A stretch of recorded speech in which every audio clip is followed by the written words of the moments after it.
Shut up and sit down.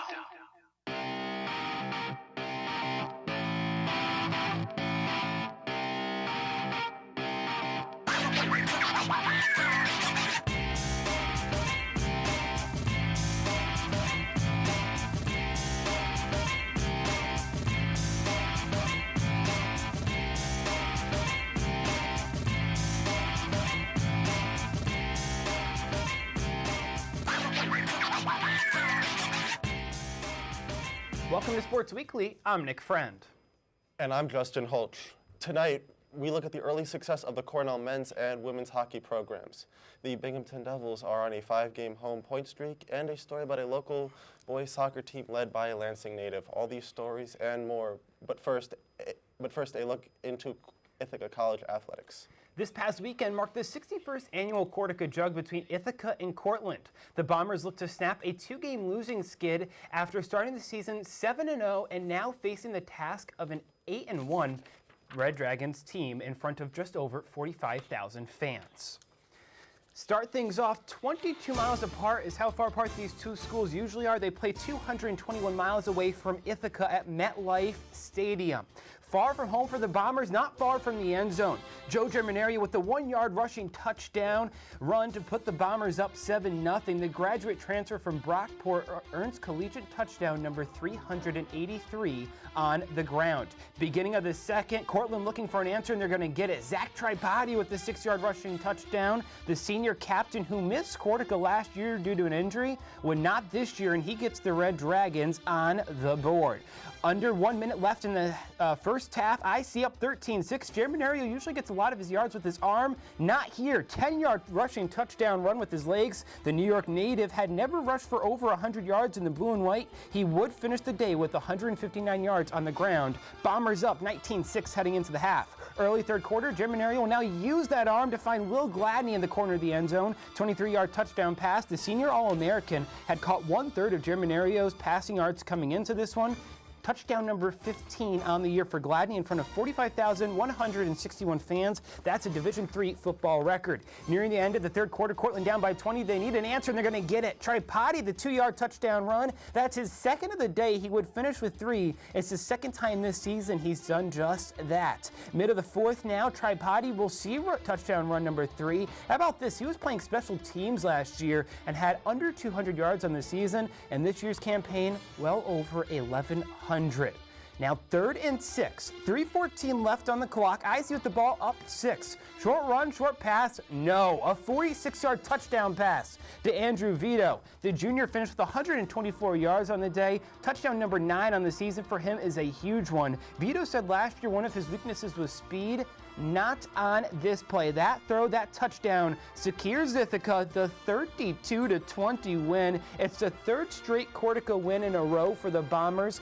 The first time they've done that since 2007 and 2009. Coach Dan Swanstrom after the game on what the win meant to his team.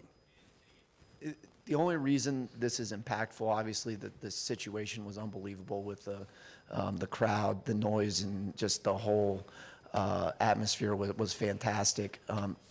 But the real reason it's impactful is because Cortland's such a good football team. They came in here 8-1, averaging over 40 points a game, holding teams to under 20 points. Their tailback, I thought, was the heart and soul of their program with 1,200 yards rushing. And it's more meaningful when you beat and compete with an opponent with that type of level. And I think that's why. I think that's why we're ecstatic about how our team played and how they executed. And winning in college football is hard. It's really, really difficult, and we never take it for granted. And all wins are great. Maybe sometimes some are a little sweeter than others. On Monday, the Bombers found out they will be hosting the Asa S. Bushnell Bowl at Butterfield Stadium tomorrow. Ithaca will take on the Washington and Jefferson Presidents out of the President's Athletic Conference. The Presidents finished the regular season with a 7-3 record. In other Ithaca news, the Bombers' men's and women's cross-country teams have qualified for nationals at the NCAA Championships in Louisville, Kentucky tomorrow morning. The men will run at 10:45 and the women will run at 11:45. The Ithaca College women's basketball team looks to begin the 2019-2020 season on the right note. How have they transitioned after the loss of year's squad. I'm Matt Price. I'll have that story coming up on Sports Weekly.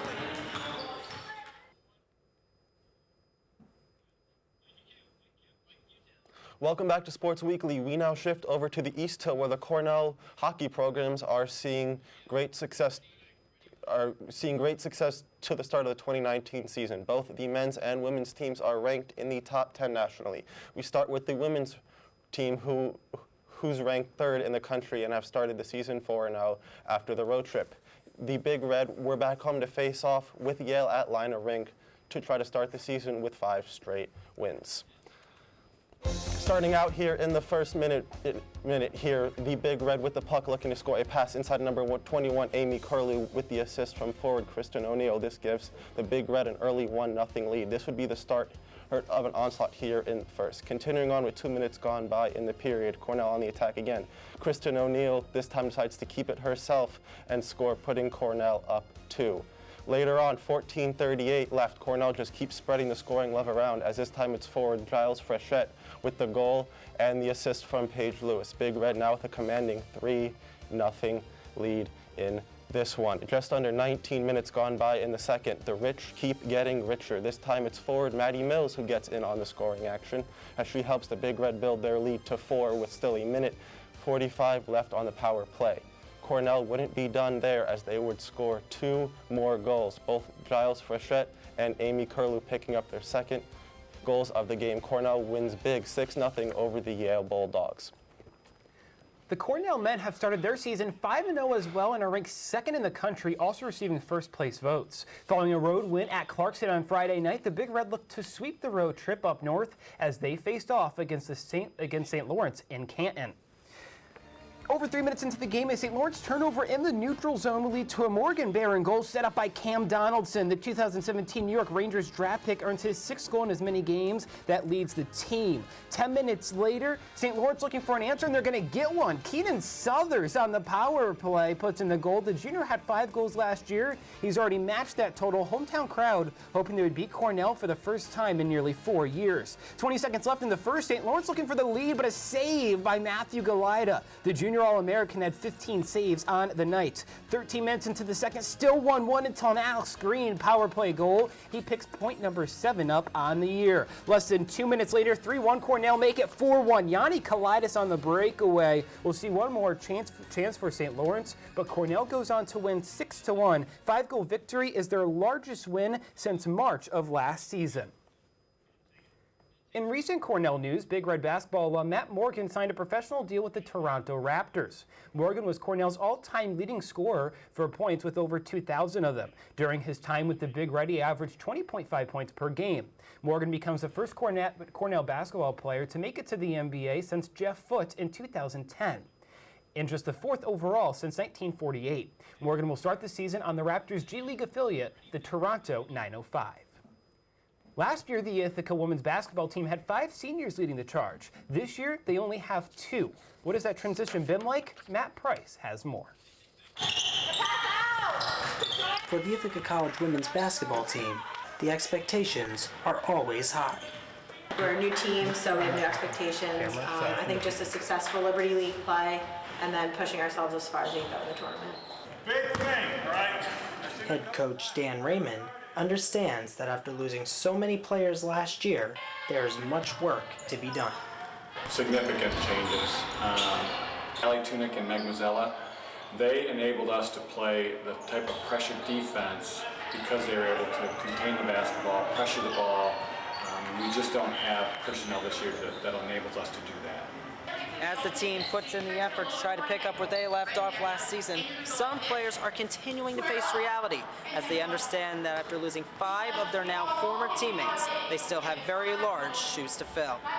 It's sort of an adjustment at first. Despite being one of the senior leaders on the team, Cassie O'Malley understands that the pressure is on the rise. It's definitely more pressure being a senior compared to any other year, but I think it's pressure we can handle as me and Kellyanne as seniors, and I think we're ready to lead the team to success. My advice to Kellyanne and Cassidy, identify the strengths that you have, also identify the weaknesses that you have, and identify someone on your team, your teammates, that can help you overcome those weaknesses and share the responsibility of leading this team. In Ithaca, Matt Price, Sports Weekly. Being a female athlete at Ithaca College is not all fun and games. Coming up on Sports Weekly, I'll tell you why and what can be done to fix the situation. Stay tuned. Welcome back to Sports Weekly. I'm Carson Williams. The Syracuse Orange started the season on the wrong foot with a 14-point loss at home in the season opener against ACC foe and the defending national champion Virginia Cavaliers. Syracuse only recorded 34 points in the loss after beating Colgate. The Orange now look to make it 2 straight wins in the Dome. After a 7-point lead, Marc Delahaye finds himself in the low post for a turnaround layup, bringing the score to 6 minutes in the first. Syracuse then expands their lead with a fast break 3 from Elijah Hughes, creating an 8-point deficit. Syracuse then finds Marc Delahaye again in the low post for an and-one layup, sending him to the free throw line. Marc Delahaye finishes the game with a personal season high of 19 points.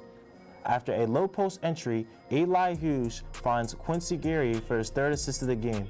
Gary scores the bucket, bringing the score to 33 and 12. Syracuse then starts the second half, finding freshman guard Joey Girard for an open 3. Girard ended the game with 24 points, leading Syracuse in scoring. Syracuse then gets the steal and starts the fast break, ending with a contested layup by Joey Girard. Syracuse then ices the game with a strong drive by Quincy Gary, ending with a dunk. Syracuse ends the game with a score of 89-67 and increased the record to 2-1 for the season. Now,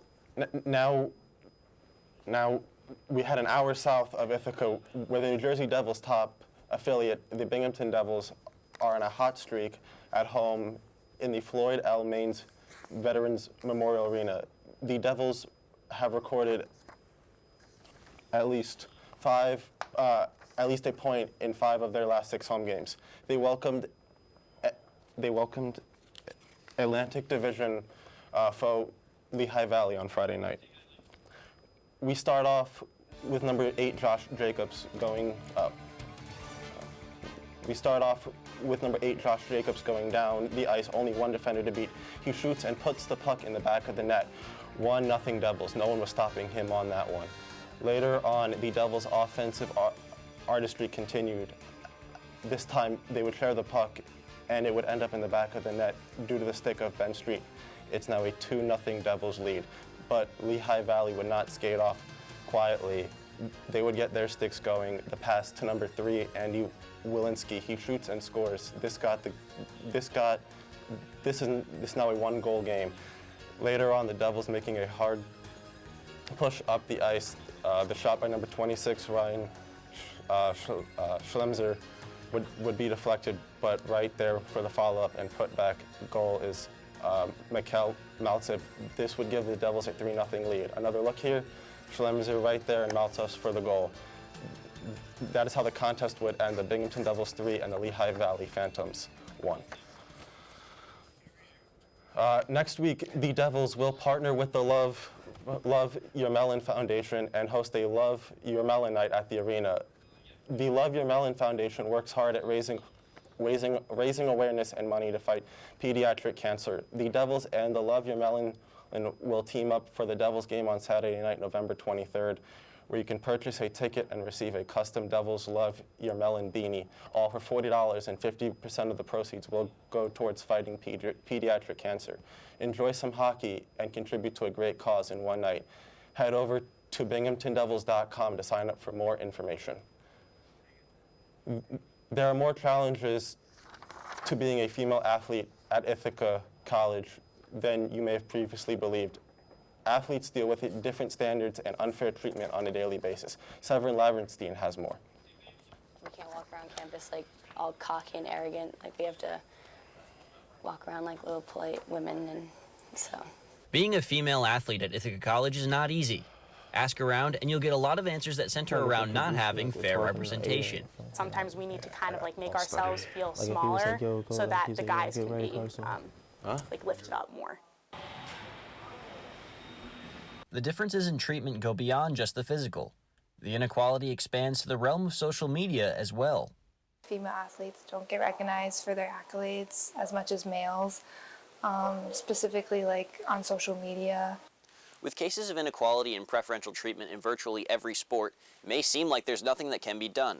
However, there is a remedy to the situation, and it starts with male athletes. Like embraced it more, like, yeah, that's awesome that you're lifting her. Like, yeah, like she's an amazing softball player. She hits freaking bombs, and that's the coolest thing in the world. I think if they empower women more and they're more inclined to do that, then it would just be better across all campuses. Male athletes, male spectators, brothers, husbands, fathers, just supporting female athletes and not ever telling them that because there might be less pay they shouldn't pursue it, or because there might be a situation that they might not be on the television interview rather than a man who may not have played as important of a game. It's the whole situation of no matter what, you should support them. In Ithaca, New York, I'm Sevrin Lavenstein, Sports Weekly. By the Groton girls varsity basketball team came when most of the current players were still in elementary school. Coming up on Sports Weekly, find out why they feel that this team is different and why this is the year that the streak finally ends. Stick around. Welcome back to Sports Weekly. The Lansing High School boys soccer is led by a Lansing native and an Ithaca College alum. His name is Benji Parks, and he has led the Bobcats to 2 straight state titles in his first 2 seasons at the helm. The coach I took over for was probably the most influential person beside my parents in my life. You know, he really taught me the game of soccer and just more or less how to grow up as an individual.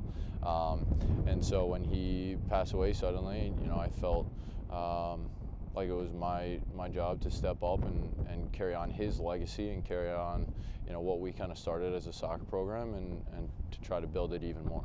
Yeah, I love it. You know, it's great to be back. You know, my first year when I was coaching, I wasn't in the school district, but now I'm a high school PE teacher. And so it's just nice to see the guys on a daily basis, interact with them, just not on a soccer field, but, you know, developing those relationships as well. The Bobcats fell 1 win short of their 3rd straight state title, falling 1-0 to Rhinebeck in the Class C state finals. Missed opportunities and lack of personnel are just a couple of the reasons that the Groton girls varsity basketball program has missed out on the sectional playoffs. For more than half of the last decade, with a young group of talented players, Groton has hopes of returning to the postseason. Paul Brecht has more. The Groton girls varsity basketball team hasn't made the sectional playoffs since the 2013-2014 season. Since then, the program has had 3 different varsity coaches. Current head coach Dick Brecht actually returned to the girls program after nearly a decade coaching boys basketball for the school. In his 2nd year back at the helm of the girls program, Brecht is looking to build on last year's success. We lost some close games that I thought we had a legitimate chance of winning some games. The Indians returned 3 starters from last year's team, including 2nd team IAC Small North selection Brooke Brecht, the lone senior on the team, and coach's daughter. Now in her 3rd year on varsity, the younger Brecht will be asked to shoulder the load for the team's production. Brooke has to have a good game every game. She's a good passer, she's a good finisher, she can hit the outside shots. The other kids are going to feed off of her. This season will be the first varsity experience for 6 of the 10 players on a roster that will need multiple underclassmen to produce in order to be successful. 2 of the key underclassmen, the Allen sisters, a pair of freshmen who made the jump directly from modified to varsity. I'm kind of scared because, like, I am a freshman and, like, it's varsity. It's a big honor because it's completely different game speed and different mentality on the people on our team. Despite the youth for the Indians, expectations still are high. I expect us to learn fast. I do expect us to compete in every single game. The Indians will look to live up to expectations and change the narrative around Groton girls basketball. In Groton, Paul Brecht, Sports Weekly. A lot of work surrounds the athletes on our beloved Bomber sports teams. When we come back, I'll give you an inside look at the athletic communications department here at Ithaca College, the 3 individuals that put so much time and effort behind the scenes, their responsibilities, and more. All that after the break. Welcome back to Sports Weekly. With all the talk about sports, Don Pfisterer gives us a behind-the-scenes look at the athletic communications department here at Ithaca College.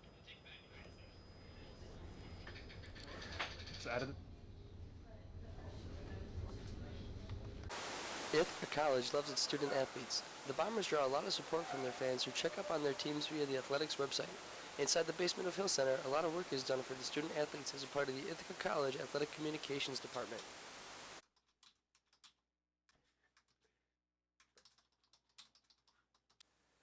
All right, my name's Justin Lutz. I'm the Associate Director of Athletic Communications at Ithaca College. My main responsibilities are covering 9 of our 27 sports at the school. Those are football, men's and women's cross country, men's basketball, men's and women's track and field, and baseball. I also oversee our department, which is 3 full-time members with Dan DeCaria and Bridget McCann. They also have 9 sports that they cover throughout the whole year. Lutz and his athletic communications team don't work alone. They employ and give internships to students all across campus and give them a great opportunity to get their feet wet in the field of athletic communications. So I've been working here since the beginning of my sophomore year. I've done everything from statting various games to social media, writing stories, running the live streams of the games. This has kind of helped me a lot in particular. It's the field I want to enter when I'm done at Ithaca College next year, and I've learned a lot about both just how to carry myself in the field as well as building out a professional network of people within the industry. I'm Dominic Pfister. That will do it for tonight for all of us here at Sports Weekly. Tune in next week. Thanks for joining us.